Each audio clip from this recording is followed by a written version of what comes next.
Hi, my name is Ken. I became a Christian as an undergraduate student in 2007.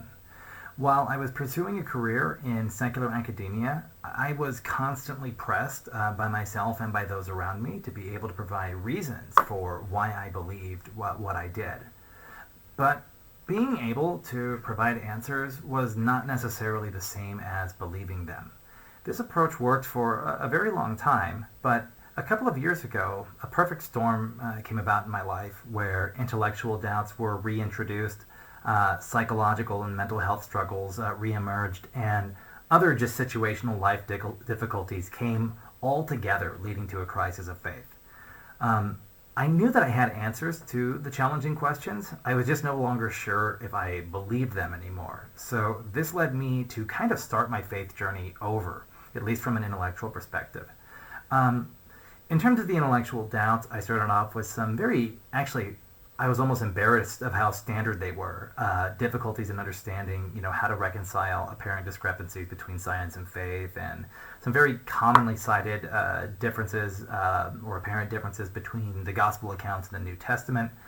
I had been on Dr. McClatchy's website a long time ago when he was running an apologetics academy, and I remembered he had this, do you have doubts? Click the link and we can talk. And I wondered, is that still there? So I went to the website and lo and behold it was. So I got in touch with Dr. McClatchy on the older version of his site. And he got in touch and offered to speak with me the same day, which was incredible. We had a great conversation, and from his area of professional scientific expertise, he was able to actually pretty much put all of my scientific doubts to rest overnight. He provided also a great foundation for the reliability of the scriptures and addressing the doubts I was having along these lines. And I felt pretty good at the end of the night. And we also ended the conversation with this, while encouraging further study. And it did. And the answers I was given from a skeptical perspective at this point were upheld as I continued to kind of investigate the topic. I stayed on this deconstruction and reconstruction journey for nearly a year, and I kept in touch with Dr. McClatchy the entire time. So he made himself available for correspondence, which I thought was really great. And today I do feel secure in my faith. In addition to various life changes I made, lifestyle changes, certain professional mental health care options I needed to pursue. In addition to these things, an important part of my journey in resecuring my foundation in the faith was the counsel I got from other Christians, and that included Dr. McClatchy in the earlier version of the Talk About Doubts platform.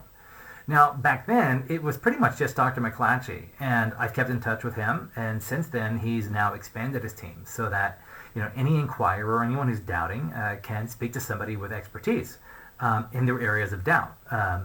Dr. McClatchy, I thought, knew all of the areas we talked about very well, but the areas of science and biology were an area where he had, the expert credentials, right? And now for virtually every major topic that comes up when Christians doubt, there's somebody on staff who has relevant scientific or philosophical or whatever academic credentials there, as well as a number of very impressive autodidacts.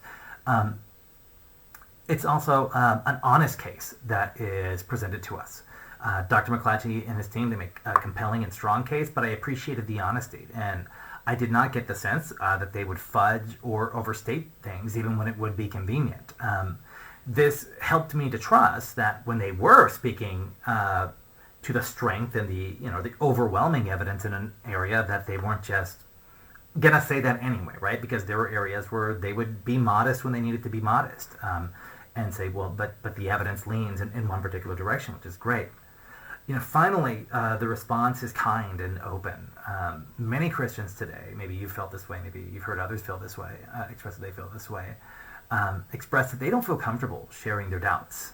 This is a problem, and the conditions creating this problem are explicitly condemned in the Christian scriptures and traditions. So I hope that others will heed the call of this particular ministry and the community building around it to talk about doubts, which is a very Christian thing to do.